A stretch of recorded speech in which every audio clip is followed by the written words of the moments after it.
आपको सीधा लखनऊ लिए चलते हैं। श्रमवीर गौरव समारोह 2026 का शुभारंभ यहां पर किया जा रहा है और इस मौके पर मुख्यमंत्री योगी आदित्यनाथ इसी कार्यक्रम में शामिल हुए हैं।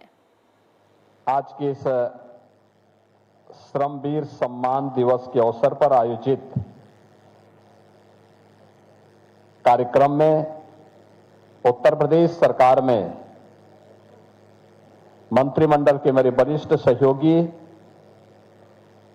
उप मुख्यमंत्री श्री केशव प्रसाद मौर्य जी, उप मुख्यमंत्री श्री ब्रजेश पाठक जी, श्रम एवं सेवायोजन मंत्री श्री अनिल राजभर जी, श्रम और सेवायोजन के राज्य मंत्री श्री मनोहर लाल मुन्नो कोरे जी, अवस्थापना एवं औद्योगिक विकास के आयुक्त श्री दीपक कुमार जी,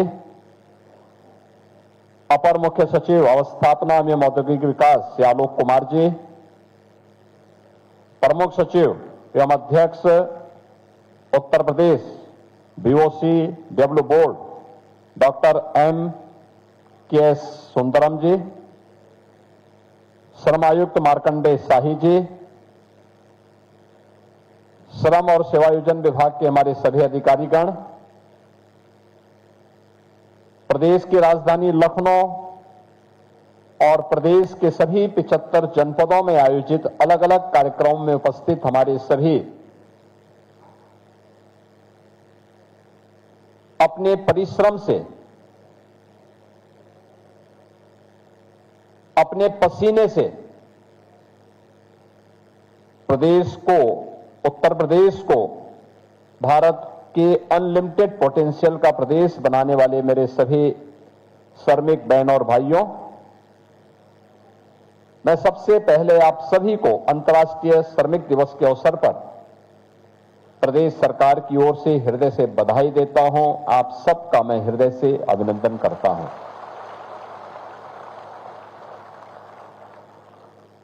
इस अवसर पर श्रमिकों के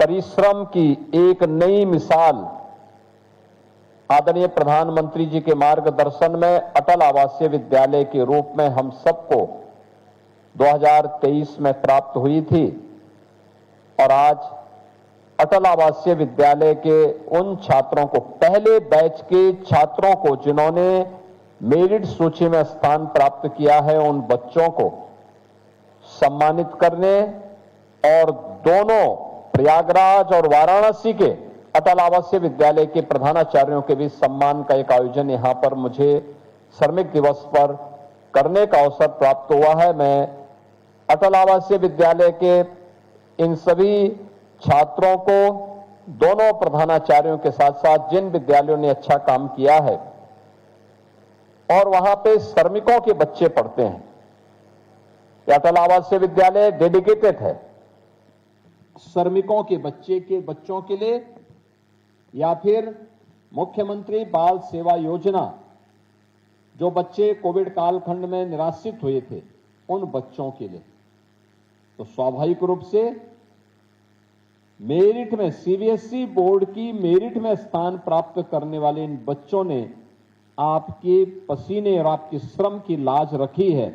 मैं इस अवसर पर इन सबको हृदय से बधाई देता हूं। हम सब जानते हैं कि नए भारत की प्रधानमंत्री मोदी जी के विजन के, नए भारत के वास्तविक शिल्पकार आप लोग हैं। हमारा श्रमिक जिस भी क्षेत्र में काम करता है, सर्दी, गर्मी, बरसात, आंधी, तूफान, लू, कुछ भी हो, वह न रुकता है, न थकता है, न डिगता है और आपकी पसीने की एक एक बूंद जब धरती पर पड़ती है तो ये धरती माता सोना उगलने का काम भी करती है।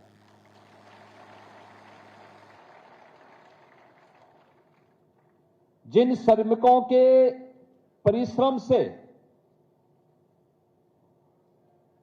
हर तबके के व्यक्ति को सिर ढकने के लिए छत प्राप्त होती है, विडंबना क्या थी, उन श्रमिकों के पास अपना आवास कभी नहीं हो पाता था। जो श्रमिक दूसरों के घर के इज्जत घर बनाते थे, उनकी इज्जत, उनके परिवार की इज्जत स्वयं सड़कों पर दिखती थी। जो दूसरों का पेट भरने के लिए अन्न उत्पन्न करते थे, उनके बच्चे स्वयं भूख से तड़पने के लिए मजबूर होते थे। जो बड़ी बड़ी हॉस्पिटल की इमारत बनाने में योगदान करते थे, उन श्रमिकों के लिए स्वयं के उपचार के लाले पड़ते थे। जो दूसरों के लिए सुविधा देने के लिए दिन रात, सर्दी गर्मी,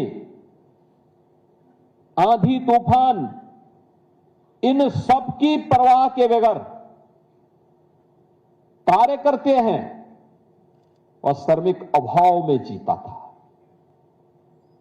लेकिन हम सबसे पहले आभारी हैं प्रधानमंत्री मोदी जी के, जिन्होंने श्रमिकों को सम्मान देकर के, उनके श्रम को सम्मान देकर के देश को श्रममेव जयते के इस उद्घोष के साथ जोड़ने का काम किया।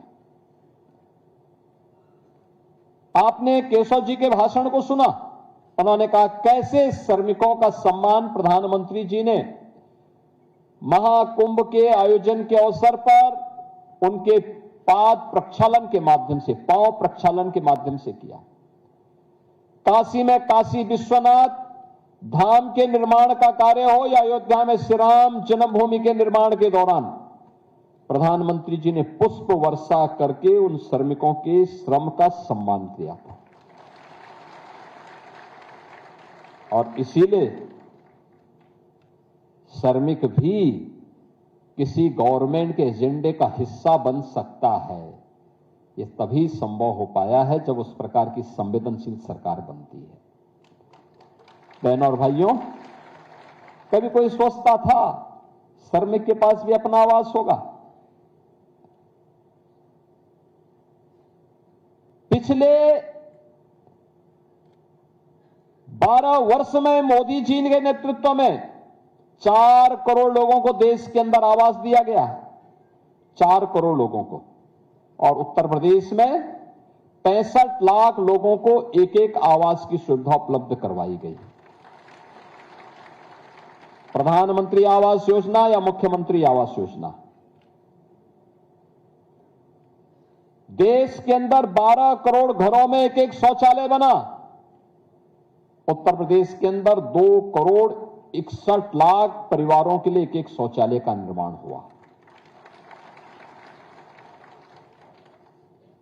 अब गरीब भी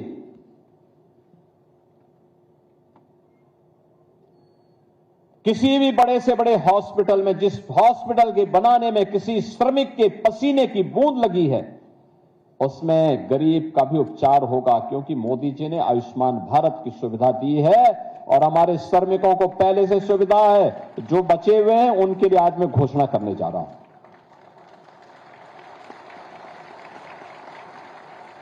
उनके लिए भी घोषणा करने जा रहा हूं आज। अब केवल स्कूल का निर्माण करके अब अपने आप के बच्चे वंचित नहीं रहेंगे। हमने शुरुआत की है अटल आवासीय विद्यालय से, और अटल आवासीय विद्यालय के बाद आज हम लोगों ने जेवर में भी एक मुख्यमंत्री कंपोजिट विद्यालय की आधारशिला रखी है, जिसमें श्रमिकों के ही बच्चे पढ़ेंगे।